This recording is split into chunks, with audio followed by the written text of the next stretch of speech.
Praise the lord. ముందుగా మీ అందరికీ దేవుని పేరిట శుభములు కలుగును గాక. ఇప్పటి వరకు ఆదికాండం 50 అధ్యాయాలను ధ్యానం చేసుకున్నాం కదా.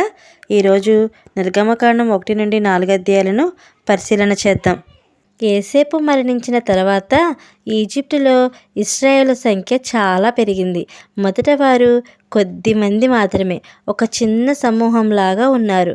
కానీ దేవుని ఆశీర్వాదం వల్ల యోసేపు తన సోదరుల వంశాన్ని రక్షించినట్లే ఆ వంశం చాలా వేగంగా పెరిగి ఈజిప్టులో పెద్ద సమూహంగా మారింది.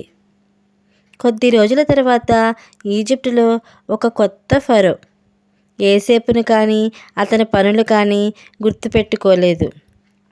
ఈ ఫరో ఇశ్రాయేలీయులను భయంకర శత్రువులా చూశాడు. అతను భయపడిన కారణం ఏమిటంటే ఇశ్రాయేలీయుల చాలా వేగంగా పెరిగి దేశంలో స్థిరంగా ఉన్నారు. అందుకు ఫరో ఆలోచించాడు, వీరి సంఖ్య ఎక్కువ అవుతుంటే యుద్ధంలో మన శత్రువులకు చేరగలరు, మనపై తిరగబడతారు అని. అందువల్ల ఫరో ఒక రహస్య భయంతో కూడిన వ్యూహాన్ని ఆలోచించాడు. అతడు యూదులకున్న శక్తిని అడ్డుకోవాలని నిర్ణయించుకొని వారిని బలవంతంగా పరిమితం చేయడం ప్రారంభించాడు. ముందుగా ఫరో ఇశ్రాయేలులపై కఠినమైన పనులు, కష్టతరమైన పని విధించాడు. వాళ్ళను బలవంతంగా మట్టి మోసే పనిలో పెట్టి రాళ్ళు లేకుండా మట్టితో చేసిన ఇటుకలతో ఇల్లు గిడ్డంకులు కట్టించేలా చేశాడు. భయంకర శ్రమలో పడిపోవాల్సి వచ్చింది. అయినప్పటికీ ఎంత కష్టపడ్డా దేవుని ఆశీర్వాదం వల్ల వారి సంఖ్య తగ్గలేదు, అది మరింత పెరిగింది. ఫరో చింతలో మునిగాడు.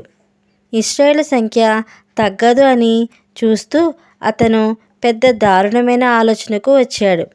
ఈ నిర్ణయం సామూహిక హత్య వ్యూహం. ఇశ్రాయేలీలు పుట్టిన ప్రతి మగ శిశువును పట్టుకొని నైలు నదిలో వేసి చంపమని ఫరో ఆజ్ఞ ఇచ్చాడు. దాంతో పురుషుల సంఖ్య తగ్గి వారిలో శక్తిమంతులుగా ఎదగడం అడ్డుపడుతుందని భావించాడు. అయితే ఫరో అడిగిన ఆదేశాలు కూడా దేవుని కవచం మధ్య విఫలమయ్యాయి. ఎందుకంటే ఆ సమయంలో దేవుడు ఇశ్రాయేలుల కాపురం, జనాభా, భవిష్యత్తు కోసం నియమించారు. ఈ దేవుని ప్రణాళిక ప్రకారం పురుష బిడ్డల్ని రక్షించేలా కొంతమంది స్త్రీలు ధైర్యంగా భయపడకుండా ఫరో ఆదేశాన్ని తిరస్కరించారు. వీరు ఫరోకు అబద్ధం చెప్పి ఇశ్రాయేలీలు గర్భమందు బిడ్డలను మేము వెళ్ళేలోపే కని ఉంటారు, కాబట్టి మేము అందించలేము అని చెప్పారు. దేవుని ఆశీర్వాదం వల్ల ఈ మిడ్వైఫ్స్ ధైర్యవంతంగా నిలబడటంతో పురుష బిడ్డల సంఖ్యను తగ్గించలేకపోయాడు ఫరో. ఇప్పుడు 2వ అధ్యాయాన్ని పరిశీలిద్దాం. నదిలో మొదలైన జీవితం, అరణ్యంలో దేవుని పిలుపుగా మారిన ప్రయాణం. ఇశ్రాయేలు మీద ఫరో ఆదేశించిన దారుణమైన ఆజ్ఞలు నడుస్తున్న కాలం అది.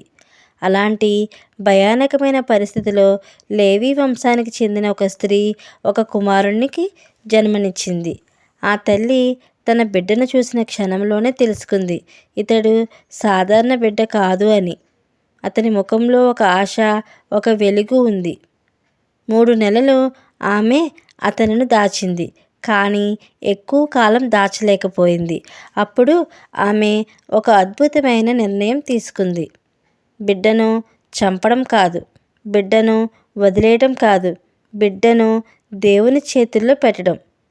ఆమె ఒక చిన్న బుట్టను తీసుకొని దానిని మన్నుతో పూతపెట్టి నీరు లోపలికి పోకుండా చేసింది. ఆ బుట్టలో తన బిడ్డను ఉంచి నైలు నది ఒడ్డున గడ్డి మధ్యలో వదిలింది. బిడ్డ అక్క అయిన మిరియాము దూరంగా నిలబడి ఏమవుతుందో గమనిస్తూ ఉంది. అదే సమయంలో ఫరో కుమార్తె స్నానం చేయడానికి నదికి వచ్చింది. ఆమెకు ఆ బుట్ట కనిపించింది. తెరిచి చూసిన వెంటనే బిడ్డ ఏడుపు ఆమె హృదయాన్ని తాకింది.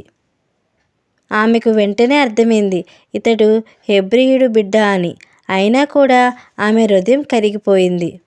నేను ఇతనిని బతికిస్తాను అని నిర్ణయించుకుంది. అప్పుడే బిడ్డ అక్క వచ్చి ధైర్యంగా అడిగింది, ఈ బిడ్డకు పాలిచ్చే హెబ్రీ స్త్రీని పిలవాలా అని. దానికి ఫరో కుమార్తె అంగీకరించింది. అలా దేవుని అద్భుత ప్రణాళికలో బిడ్డను నదిలో వదిలేసిన తల్లే అదే బిడ్డను జీతం తీసుకుని పెంచే తల్లిగా మారింది. ఆ బిడ్డకు పెట్టిన పేరు మోషే. దీనికి అర్థం నేల నుండి తీయబడినవాడు. కాలం గడిచింది. మోషే రాజమందిరంలో పెరిగాడు. ఈజిప్టు విద్య, శక్తి, అధికారాన్ని చూశాడు. కానీ అతని హృదయం మాత్రం తన ప్రజల దగ్గరే ఉంది. ఒకరోజు తన ప్రజలు ఎలా బానిసలుగా కొట్టబడుతున్నారో చూశాడు. ఒక ఈజిప్టు వాడు హెబ్రీయుడిని క్రూరంగా కొడుతుంటే చూసి కోపంతో అతన్ని చంపేశాడు. అది బయటపడింది. ఫరో మోషేను చంపాలని నిర్ణయించాడు. అప్పుడే రాజమందిరంలో పెరిగిన మోషే బానిసలతో కలిసి అరణ్యంలోకి పారిపోతాడు. మిద్యాను దేశానికి చేరుకున్నాడు. ఒక బావి దగ్గర కూర్చున్నాడు. అక్కడ మిద్యాను యాజకుడి కుమార్తెలకు సహాయం చేశాడు. దాంతో అతనికి ఆశ్రయం లభించింది. మోషే అక్కడే స్థిరపడ్డాడు. వివాహం చేసుకున్నాడు. ఒక కుమారుడికి తండ్రి అయ్యాడు. తన పేరు గెర్షోము అని పెట్టాడు. నేను పరదేశనే ఉన్నాను అనే భావంతో. ఇదిలా ఉండగా ఈజిప్ట్లో ఇశ్రాయేలీల బాధలు ఇంకా పెరిగాయి. వారి మొర దేవుని దగ్గరకు చేరింది. దేవుడు వారి కన్నీటిని చూశాడు. వారి మొరను విన్నాడు. తన ఒడంబడికను గుర్తు చేసుకున్నాడు. రక్షణకు సమయం దగ్గర పడింది. ఇప్పుడు 3వ అధ్యాయాన్ని చూద్దాం. అరణ్యంలో నిశ్శబ్దం, అగ్నిలో దేవుని స్వరం. మోషే ఇప్పుడు ఈజిప్టు రాజమందిరంలో ఉన్న వ్యక్తి కాదు. బానిసల నాయకుడిగా కూడా కాదు.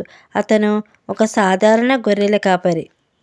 మిద్యాను దేశంలో తన మామ ఇత్రోతో గొర్రెలను కాపాడుతూ ప్రతిరోజు ఒకే దారి, ఒకే పని, ఒకే నిశ్శబ్దం. అతని జీవితంలో కలలేమీ లేవు, ఆశలేమీ లేవు. తాను చేసిన తప్పు, పారిపోయిన జీవితం అంతా వెనుక మిగిలిపోయాయి. అలాంటి ఒక సాధారణ రోజునే అతను గొర్రెలను అరణ్యంలోకి తీసుకెళ్ళాడు. అక్కడ హోరేబు పర్వతం దగ్గర ఒక విచిత్రమైన దృశ్యం కనిపించింది.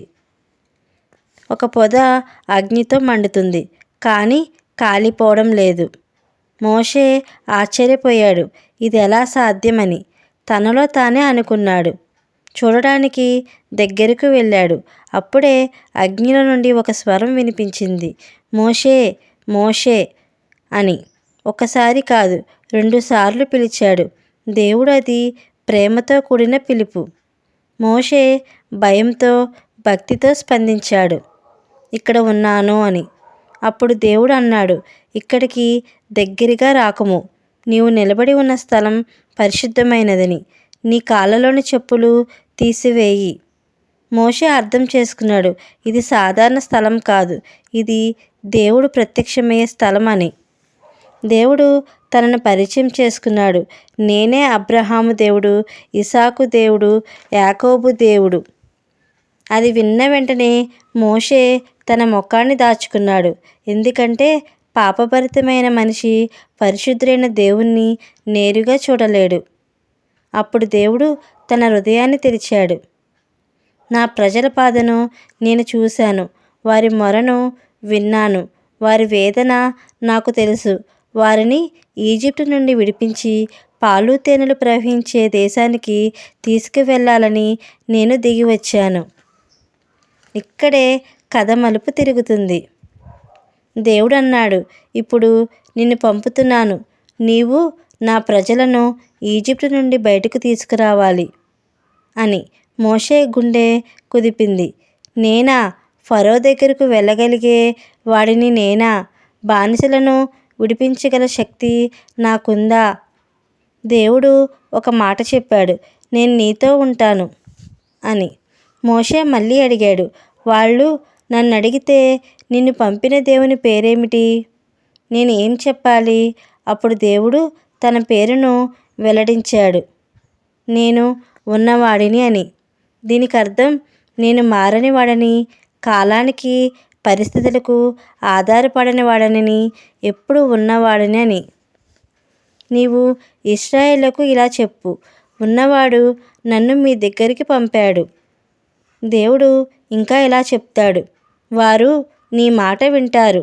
ఫరో మాత్రం సులభంగా వదలడు, కానీ నా శక్తివంతమైన చేతిలో నేను అతన్ని వంగజేస్తాను అని. అరణ్యంలో మొదలైన ఈ సంభాషణ ఒక జనాంగ చరిత్రను మార్చబోతుంది. ఇప్పుడు 4వ అధ్యాయాన్ని చూద్దాం. భయాలతో నిండిన మనిషి, సహనంతో నడిపించిన దేవుడు. అరణ్యంలో మండుతున్న పొద దగ్గరకు దేవుడు మాట్లాడిన తర్వాత కూడా మోషే హృదయంలో భయం తగ్గలేదు.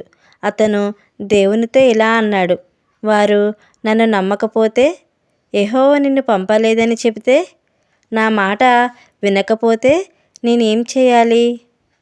అప్పుడు దేవుడు మోషే చేతిలో ఉన్న దానిని చూశాడు. నీ చేతిలో ఉన్నది ఏమిటి అని అడిగాడు. మోషే అన్నాడు, ఒక దండం అని. సాధారణ గొర్రెల కాపరి దండం. కానీ దేవుడు అన్నాడు, దాన్ని నేలపై వెయ్యి. అది వెంటనే పామయ్యింది. మోషే భయంతో వెనక్కి తగ్గాడు. మళ్ళీ దేవుడు అన్నాడు, దాన్ని తోక పట్టుకో. మోషే నమ్మకంతో పట్టుకున్నాడు. అది మళ్ళీ దండంగా మారింది. అప్పటికి మోషే పూర్తిగా నమ్మలేదు. దేవుడు మరో సమాధానం ఇచ్చాడు, నీ చేతిని నీ ఒడిలో పెట్టు. అతను పెట్టగానే చెయ్యి కుష్ఠరోగంతో తెల్లబడింది. మళ్ళీ ఒడిలో పెట్టు అన్నాడు. దేవుడు ఈసారి అది పూర్తిగా స్వస్థమైంది. దేవుడు అన్నాడు, మొదట సూచన నమ్మకపోతే రెండవ దాన్ని నమ్ముతారు. అవన్నీ కాకపోతే నైలు నీటిని నేలపై పోస్తే అది రక్తమవుతుంది. ఇన్ని చూసిన మోషే చివరి అడ్డంకి చెప్పాడు, ప్రభువా, నేను మాట్లాడడంలో నెమ్మదిగా ఉంటాను, నా మాట స్పష్టంగా రాదు అని. ఇది నిజంగా లోపమా లేదా భయానికి ఒక కారణమా? అప్పుడు దేవుడు కొద్దిగా తీవ్రంగా మాట్లాడాడు. మనిషికి నోరు ఎవరు ఇచ్చారు? మోగవాడిని చెవిటివాడిని చేసే వాడెవరు? నేనే కదా. నేను నీ నోటితో ఉంటాను. నీవు చెప్పవలసిన మాట నేను నేర్పుతాను. అయినా మోషే చివరిగా ఇలా అన్నాడు, ప్రభువా, దయచేసి మరొకరిని పంపండి. ఇక్కడే దేవుని సహనం పరీక్షకు వచ్చింది. దేవుడు కోప్పడ్డాడు, కానీ కోపంలో కూడా ఆయన కృప వదల్లేదు. నీ అన్నయ్య అహరోను ఉన్నాడు కదా, అతను బాగా మాట్లాడగలడు. నీవు అతనికి దేవునిలా ఉంటావు. అతను నీ ప్రవక్తలా ఉంటాడు. ఇలా దేవుడు బృందంగా పనిచేసే విధానాన్ని ఏర్పాటు చేశాడు. మోషే తన మామ ఇత్రో దగ్గరికి వెళ్ళి ఈజిప్టుకు వెళ్ళేందుకు అనుమతి తీసుకున్నాడు. ఇత్రో ఆశీర్వదించాడు. ప్రయాణంలో ఒక రాత్రి ఒక ఆశ్చర్యకరమైన సంఘటన జరిగింది. యెహోవా మోషేను చంపాలని ఎదురుపడ్డాడు. ఎందుకు? మోషే తన కుమారుడికి సున్నతి చేయలేదు. ఇది దేవునితో ఉన్న ఒడంబడికకు అవమానం. అప్పుడే మోషే భార్య సిపోరా ఒక రాయిని తీసుకొని తన కుమారుడికి సున్నతి చేసి మోషే పాదాల దగ్గర వేసి, నీవు నాకు రక్త సంబంధమైన పెనిమిటివైతివనెను. అప్పుడే దేవుడు వెనక్కి తగ్గాడు. దేవుని పనికి వెళ్ళేవాడు ముందుగా తన ఇంటిని సరి చేసుకోవాలి. ఇది ఇలా ఉండగా దేవుడు అహరోనుతో మాట్లాడాడు. అరణ్యంలో ఏసేపు కలువు అని చెప్పాడు. వారు కలుసుకున్నారు, ఆనందంతో హత్తుకున్నారు. మోషే దేవుడు చెప్పిన మాటలన్నీ అహరోనుకు చెప్పాడు. ఇద్దరూ కలిసి ఇశ్రాయేలీయుల పెద్దల దగ్గరకు వెళ్ళారు. అహరోను మాట్లాడాడు, మోషే సూచనలు చేశాడు. ప్రజలు నమ్మారు. వారి బాధను దేవుడు చూశాడని తెలుసుకొని తల వంచి ఆరాధించారు. అరణ్యంలో మొదలైన పిలుపు ఇప్పుడు ప్రజల హృదయాల్లో ఆశగా మారింది. ఆత్మీయ పాఠమేంటో తెలుసుకుందాం. నీవు బాధలో ఉన్నప్పుడు దేవుడు నిశ్శబ్దంగా ఉన్నాడు అనిపించినా నిన్ను విడిపించడానికి కావలసినదంతా ఆయన ఇప్పటికే సిద్ధం చేస్తున్నాడు. సో ఇది ఫ్రెండ్స్, మీకు ఎలా అనిపించింది? మీకు నచ్చినట్లయితే మీరు ఇచ్చే లైక్, కామెంట్, షేర్ ద్వారా నన్ను ఎంతో సపోర్ట్ చేసిన వారు అవుతారు. Thank you friends. మరలా కొత్త టాపిక్తో కలుసుకుందాం.